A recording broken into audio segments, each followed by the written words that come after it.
प्रतीक्षा क्या होती है, ये तो माता वैष्णो देवी से पूछिए, जो त्रेता युग से भगवान श्री हरि का त्रिकुट पर्वत पर प्रतीक्षा कर रही हैं। क्या आप जानते हैं इस कहानी के रूप में?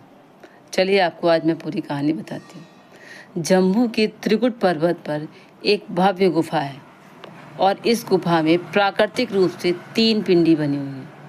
यह पिंडी देवी सरस्वती, लक्ष्मी और काली की है। लेकिन माता वैष्णो देवी की यहाँ कोई पिंडी नहीं है। माता वैष्णो देवी यहाँ अदृश्य रूप से मौजूद है।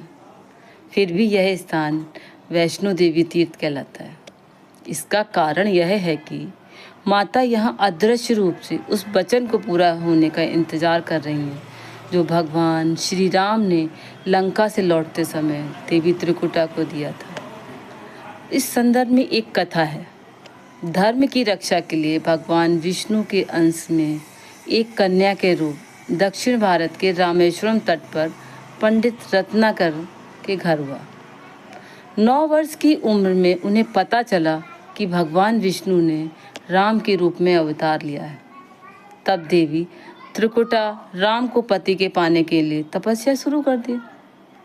सीता हरण के बाद भगवान राम जब सीता को ढूंढते हुए रामेश्वरम तट पर पहुँचे तो यहाँ राम की त्रिकुटा से पहली मुलाकात हुई।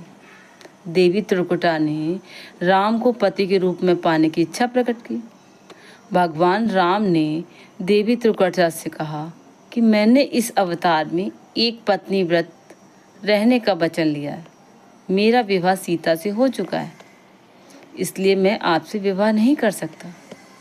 देवी त्रिकुटा ने जब बहुत अनुनय विनय किया तब श्री राम ने कहा, लंका से लौटते समय मैं आपके पास आऊँगा।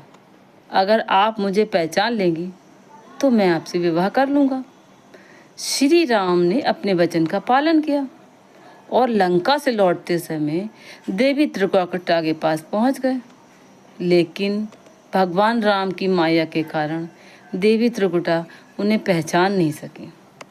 त्रिकुटा के दुख के दूर करने के लिए श्री राम ने कहा, देवी आप त्रिकुट पर्वत पर एक दिव्य गुफा है। उस गुफा में 3 महाशक्तियाँ सरस्वती, महालक्ष्मी, महाकाली पिंड के रूप में विराजमान है। आप उसी गुफा में जाकर मेरी प्रतीक्षा कीजिए। कलयुग में जब मेरा अवतार होगा तब मैं आपसे आकर विवाह अवश्य करूंगा।